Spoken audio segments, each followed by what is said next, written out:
Hello, everyone. We're live. We're turned on and we're live. I don't want to do this, but you know what? Sometimes you got to do things you don't want to do. Sometimes that's when it's the most important to do something, is when you don't want to do it. And why don't I want to do this? Because it's very vulnerable. It's very naked. Like I'm sitting here telling a bunch of strangers my life story, and that's very difficult to do. Unscripted, not with like a specific topic or idea that I want to talk about, which is why I need to start making more kind of impersonal videos about topics. I know a lot of you guys don't want those, but I need to do it just in order to get that kind of that muscle exercised. But these videos, it's just me talking about what's going on in my life. And, you know, that's kind of scary to just talk about yourself and your life to a bunch of strangers in public. It's up on the internet forever for anyone to see. People in, my life could see it. It's just very, it's nerve-wracking. And you're talking about your problems, you're talking about your experiences. And again, it's not scripted, it's not structured. So you're like putting the railroad tracks out in front of your feet as you're going. So all of that stuff makes it very difficult to do these, which is why I don't do them that much. And partially why I don't do them that much is because, you don't necessarily, these kinds of videos where it's just me talking about my shit, you don't necessarily have something to talk about every week.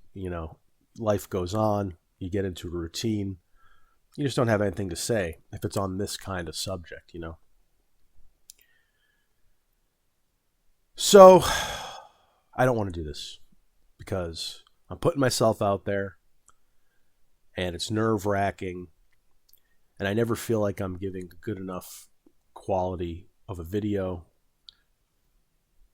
And now I have all these people subscribed to me and they're all waiting for the next video. And I can't provide it. I can't deliver the goods to the people who want it. So then I feel a pressure to do it. And then, which almost makes it like, it's almost bad to have that pressure, because then you feel like you're being forced by an external thing to do it instead of it coming from inside, which can make the video feel forced or superficial, just because I'm just doing it to get it out there to to make money or to satisfy the requesters or whatever. So that's kind of where I've been at for a while now. Definitely the last few weeks, but even for before that, where I'm like super grateful that I have all this attention. But at the same time, I feel like a pressure to perform. And I don't feel like I can meet the demand. And then when you don't meet the demand, you feel like a failure, Because now you have these people who want you to make a video, but you can't, or you don't, or whatever. And then that's just like another failure. That's just another missed metric, another ball dropped, which then makes you feel worse. And then, it feeds into the depression or whatever, the negative vibes, which then makes it even more difficult to make another video, which then means you're not making more videos, which, it just feeds on itself. So I've just been, I've been dealing with that. I've been dealing with the desire to make videos, a lot of people wanting me to make videos, but a seeming like inability to make videos. Which again makes the whole thing worse, because then you're not producing and you're failing, you know. But I gotta get the energy up. I gotta get turned on, dude. See, I don't know. I thought that was kind of funny, that last video, or the video a couple of videos ago. I really, this video might be the one that I throw away and then restart. I don't know. But it does take some warming up with these kinds of things, you know. I'm literally just going from zero. I'm sitting down, I'm hitting record, and I'm just starting to talk. So it's hard. It's fucking hard. It really is. I don't have the benefit of a script. I don't have the benefit of like an impersonal topic that I can just talk about. And again, this is why I kind of want to do those kinds of videos, not necessarily scripted, but like more structured videos about topics instead of just my life. Not that I'll stop doing these, but I would like to do those in addition, because I think they'd be easier to do.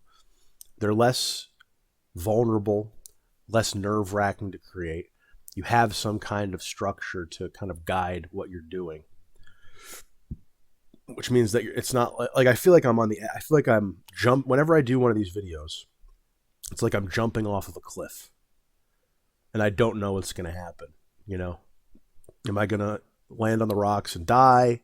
Am I going to fly away? Like, it sounds retarded. It sounds like, that sounds so pretentious to say it that way, but it is like that. It's like it's like I'm Kratos taking the step off the cliff and then seeing what happens. So that's terrifying. So that makes so to do that, like, it's very hard. So it's very hard to do that every week, let alone every day or a few times a week. So I don't even know what I'm saying. I'm definitely going to scrap this one. This is the warm up, probably. I don't know. There's just been there's a lot going on. So in addition to all the things I just said about how you're putting yourself out there in public, it's on the internet forever, you're talking about your bullshit, there's no script, it's totally just riffing, which is all difficult in and of itself. The failure to deliver, which then kind of reinforces the negativity inside, which makes it harder to produce and then reinforces and blah, blah, blah. In addition to all that, I'm also dealing with my life, right? My shit that I'm going through, which, to be fair, a lot of people have it way worse than me. But, you know, I'm dealing with the housing situation. I still don't know what the hell's going on with that. I think I mentioned in a previous video we were looking at a high rise. My mom went to go check it out. Because I was working, I couldn't. And she said it was horrible. It was super ratty.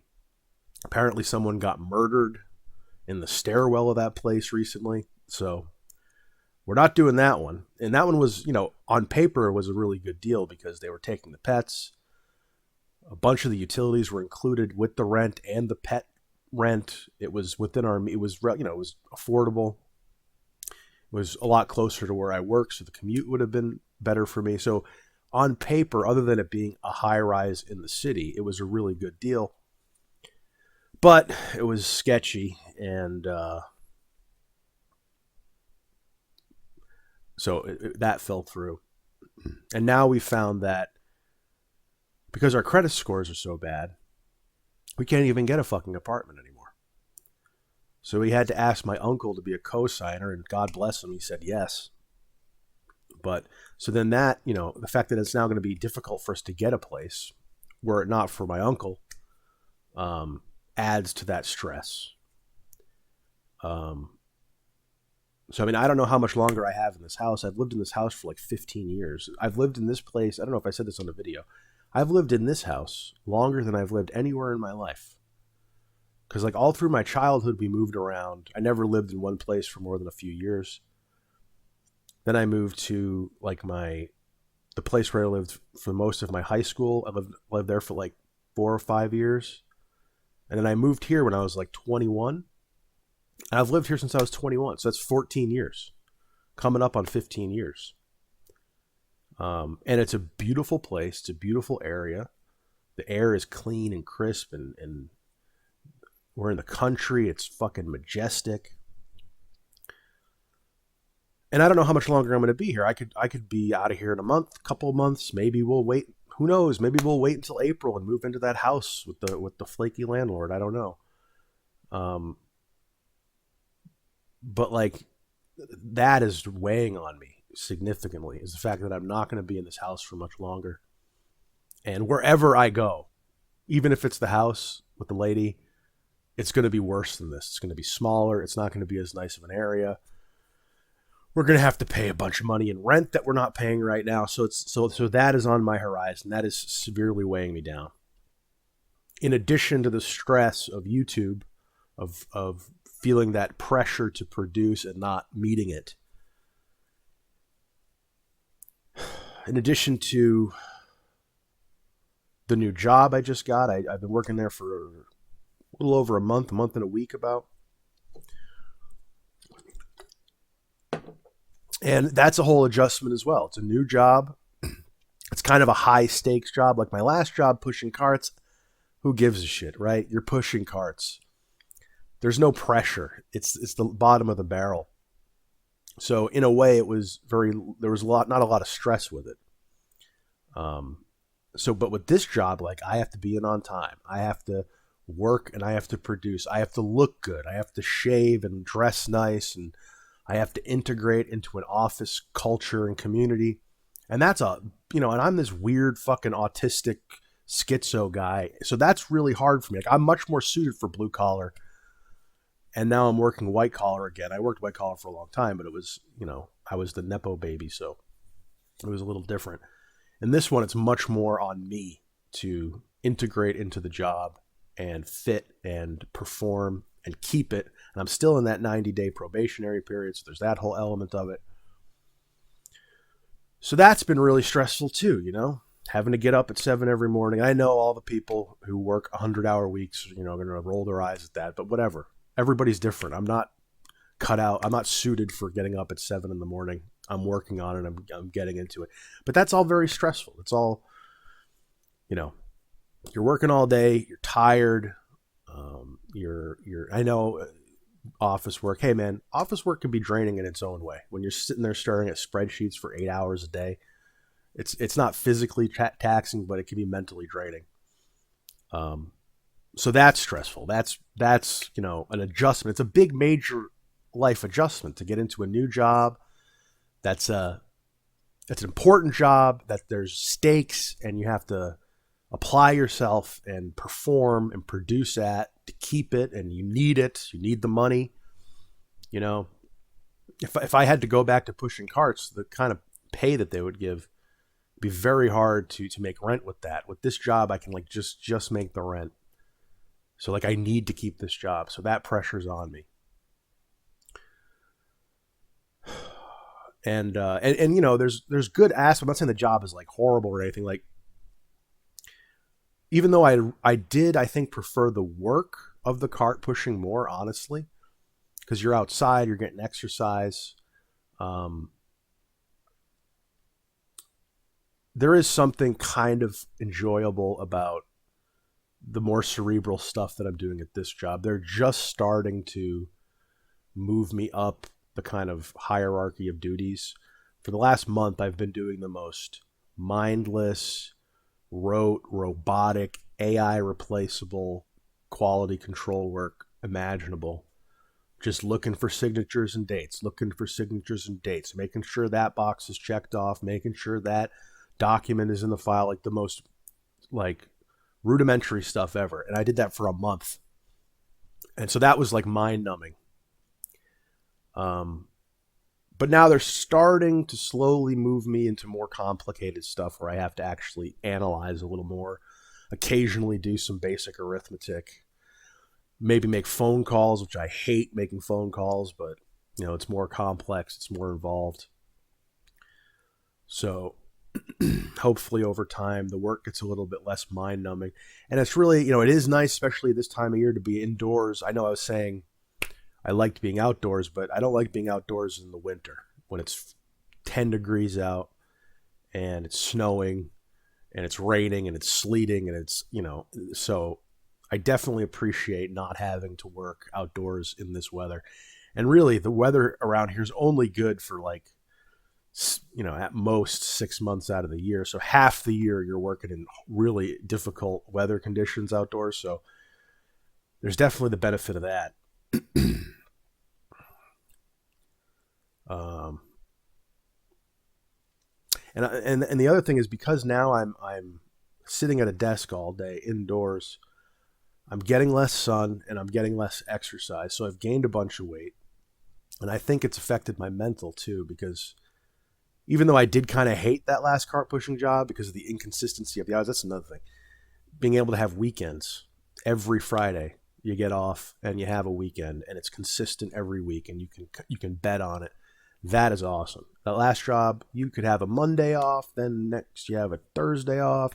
You could have 6 days in between days off, and it was totally fucking random, and you'd often not have 2 days in a row off. It was often one day here, one day there. That sucked.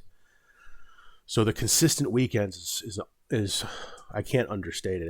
It's so much nicer. But then at the same time, it's like, it's not enough, man. 8-hour work days are too long. I know. Roll your eyes, boomers. 8-hour work days are too long. They should be 6 hours. It should be 6 hours. It's too much. It's too much. Nobody is productive for 8 hours a day. It's too much. It's old. It's antiquated. It's based on the Industrial Revolution. It's outdated. So all this stuff, the new job, the housing situation, the YouTube stuff, it's all a lot. It's a lot to deal with, in addition to kind of the normal stuff of my life that I've been dealing with forever, which is pretty much my addictions, my cigarette smoking. I'm not smoking weed. I'm not drinking alcohol. I haven't smoked weed or drank alcohol in several months at this point. So I mean, there's a win. I relapsed on cigarettes, which was a huge blow to my ego, huge blow to my self-esteem, especially after doing that 10-part video series on it, and then failing after that publicly like that and every time I stream, someone comes in, how's smoking going? And I have to say, and I don't know if they didn't see the videos where I said I relapsed. I have to like relitigate that whole, yeah, I relapsed. I know, I'm sorry. That sucks. So failing at that is like a huge blow psychologically. And, in terms of like self-esteem and, mood. But one good thing, couple good things, I haven't drank alcohol since before that viral video, and I haven't smoked weed since a little bit after that viral video. So it's been at least like 4 months that I've been like sober, been smoking cigarettes, been using pornography, been consuming sugar and caffeine. But I haven't been drinking, and I haven't been smoking weed. So that's good, That's definitely good. If I was smoking weed right now, I would already have lost this job. I would not be able to function. So that's a positive. That's one thing I guess I could say is a good thing. And I could have gone back to that at any time. I've thought about it, And now I have money. Now that I'm working again, I could easily. So that's good. That's one good thing that I haven't relapsed on that stuff. I don't think I will, honestly. I know I've said that, like, I've been thinking about it, but it's just way too much of a liability. Like, because I know what it's like when you're using drugs like that. It's like your mind goes to complete shit, and you can't focus on anything. You can't remember anything. I don't have a lot of discipline or self-control now. When I'm smoking weed, I have zero. I have none. I'm a complete animal, totally out of control.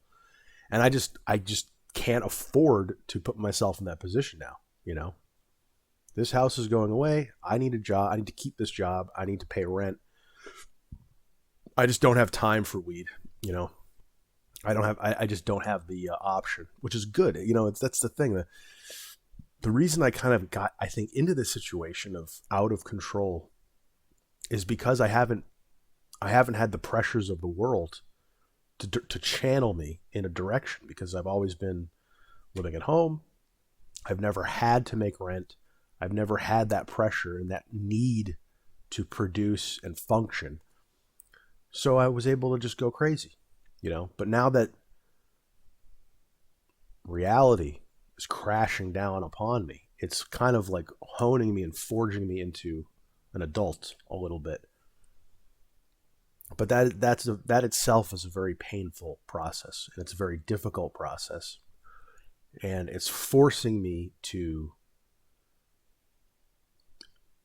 right all of these wrongs that I've been doing for so long, like smoking weed, like drinking, like pornography, like cigarettes.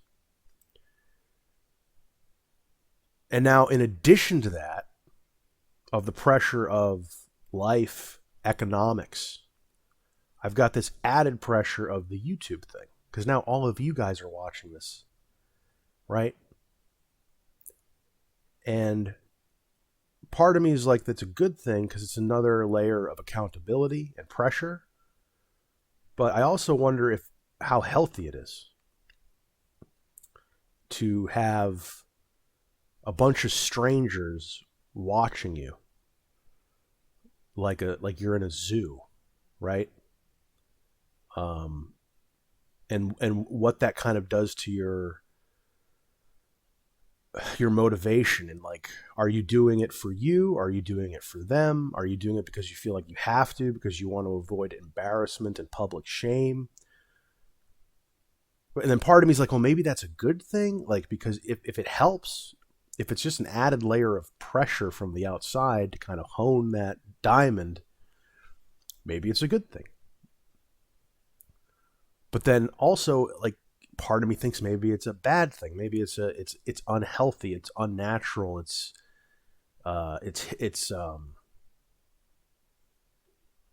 exhibitionist almost. It's like you're putting yourself out there with things that should be private, and you're having a bunch of random people like indulging in your situation, right? A lot of them are rooting for your downfall. A lot of you motherfuckers want to see me crash out and fail. You're hate watching. I would argue probably most of you are not that. You want to see me succeed, and I appreciate that. But there's that constant thing of this eyeball watching me do it, and it feels in some ways a little dehumanizing, a little.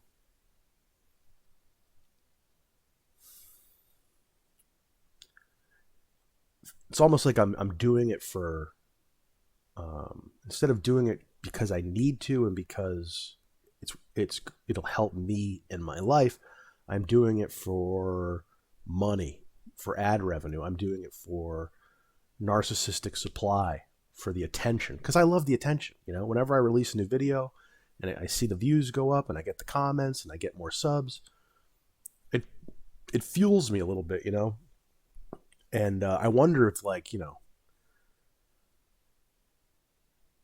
is it a sustainable and healthy way of self-improvement, or is it just performative?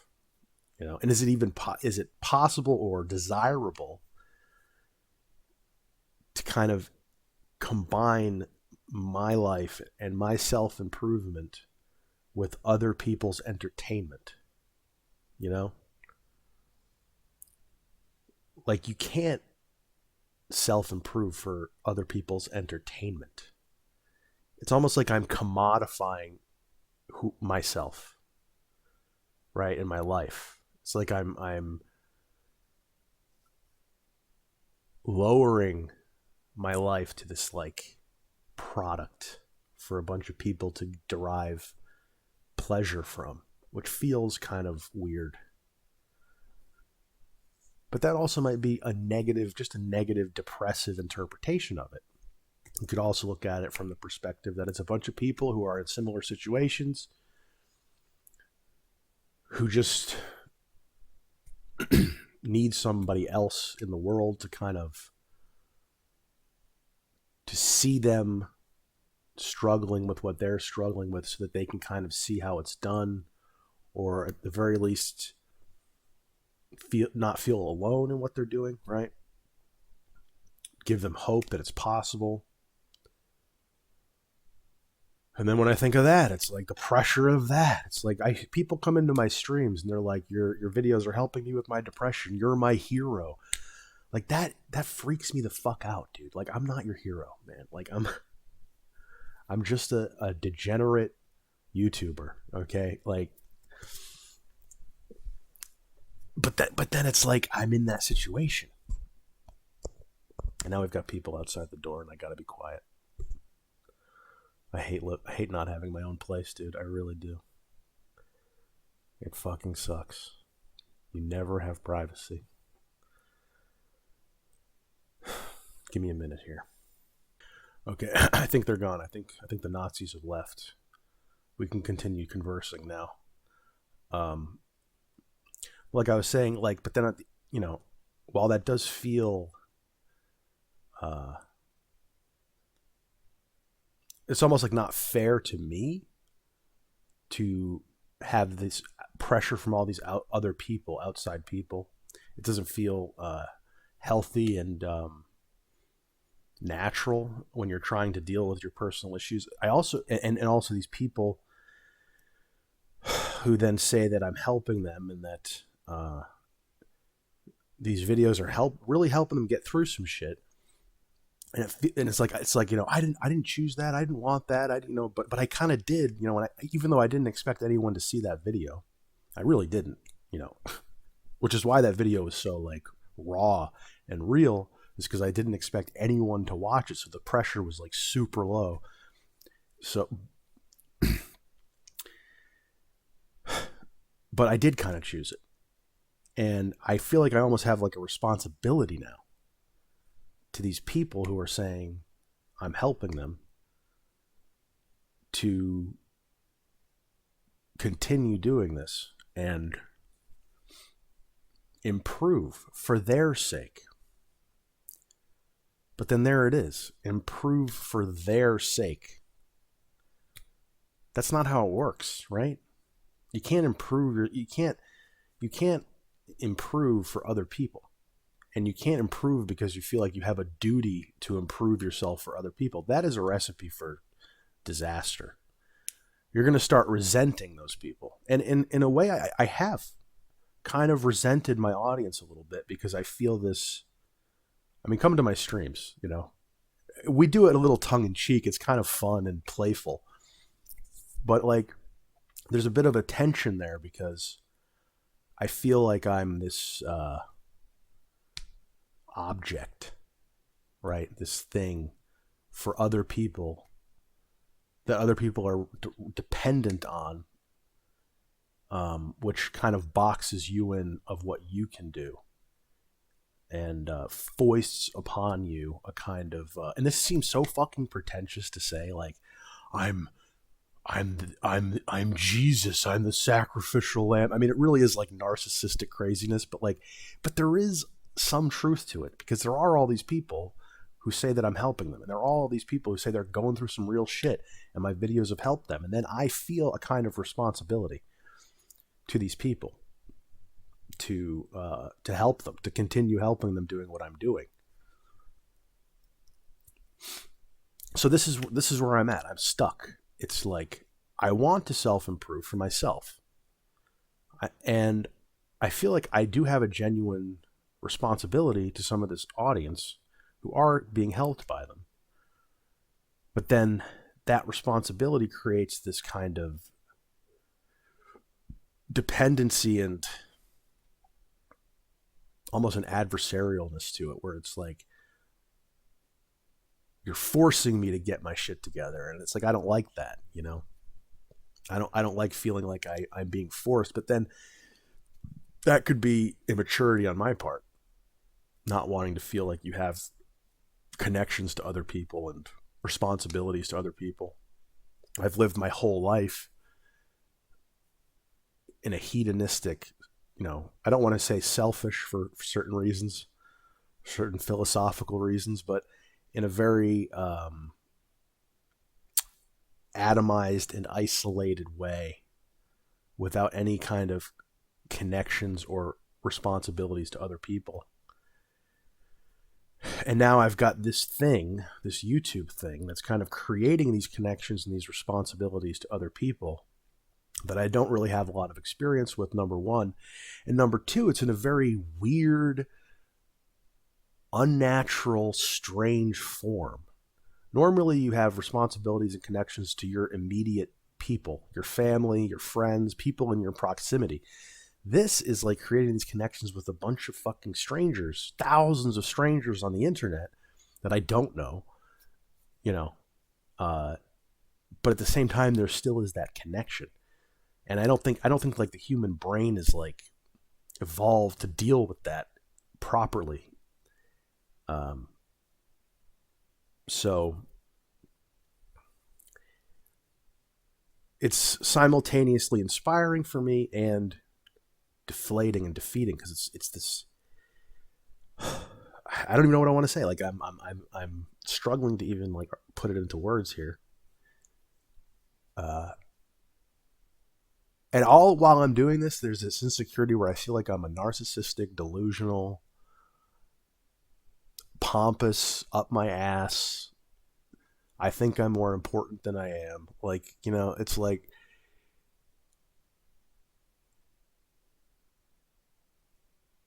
and that is a real risk as well. When you are a kind of loser and your whole life has been frustrated and unfulfilled, and then you get a little juice on YouTube and you get these people saying that you're their hero and all this shit, it can go to your head. And that is one of my biggest fears, is it going into my head and me becoming this kind of like Russell Brand psycho who like literally has a messiah complex. Like, I do not want that at all. And I'm hoping that just the awareness of that will help kind of prevent it, or at least kind of like, it's like a guardrail to keep me from going in that direction. But that's another fear I have, is if I get more and more subs, if I get more and more juice, will I lose myself in it and become a pompous dickwad? So that's another kind of fear of success thing that I have. In addition to the regular stuff of like haters and psychos and all that shit,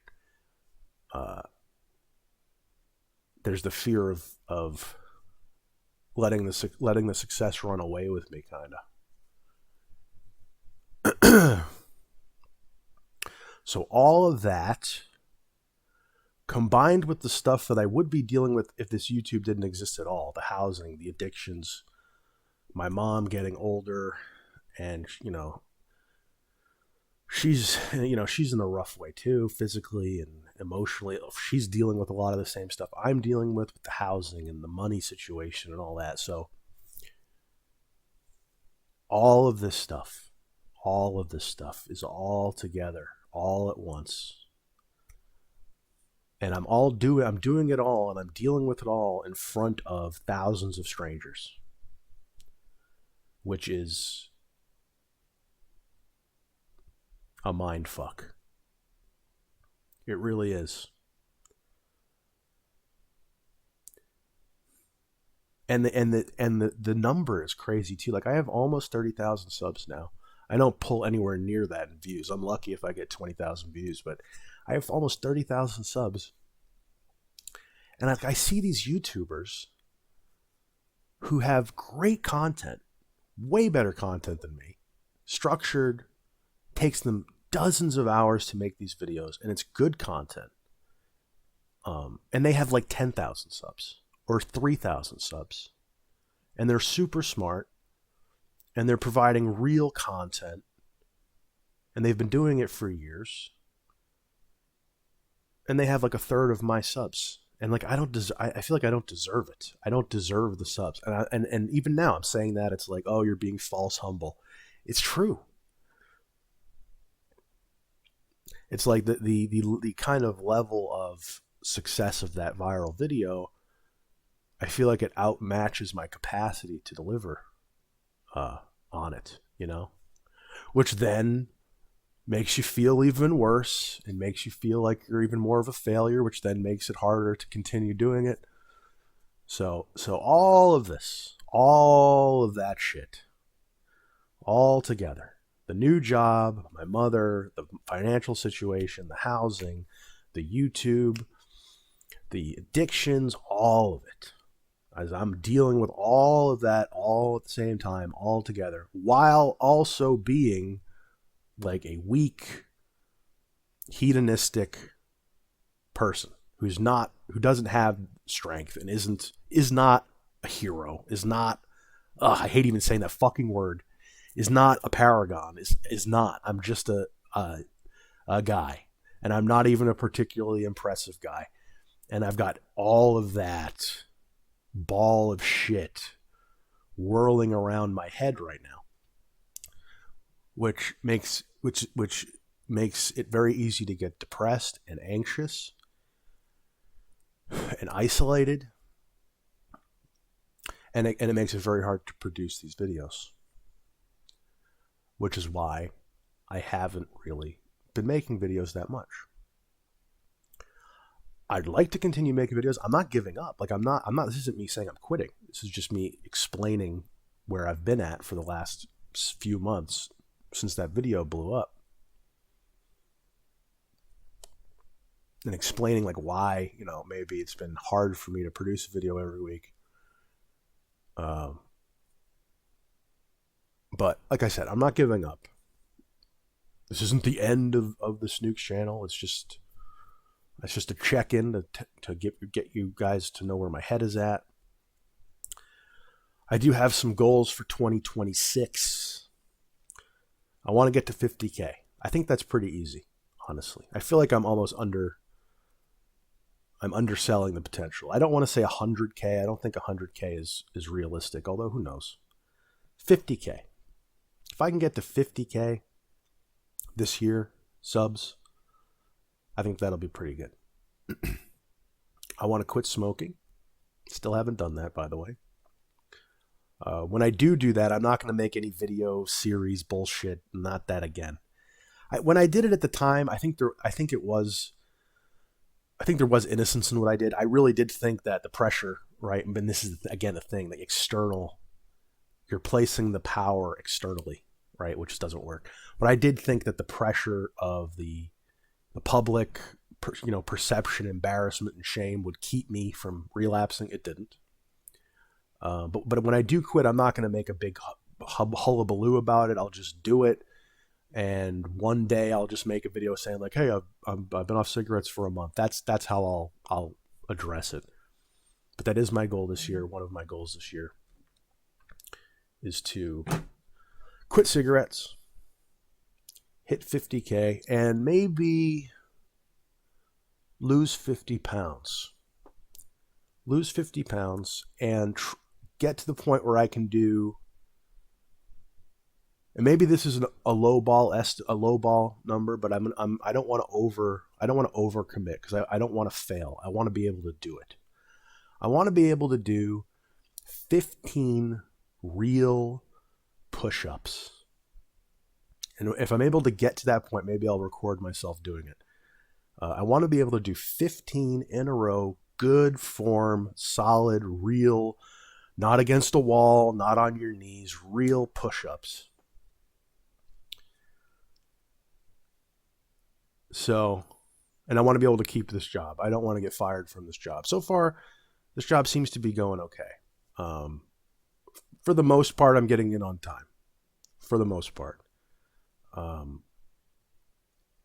Could I be doing a little better at yes. I'm not necessarily performing at 100%, but again, it's hard. It's hard to perform at 100%. It is. When you're dealing with all this shit, it is.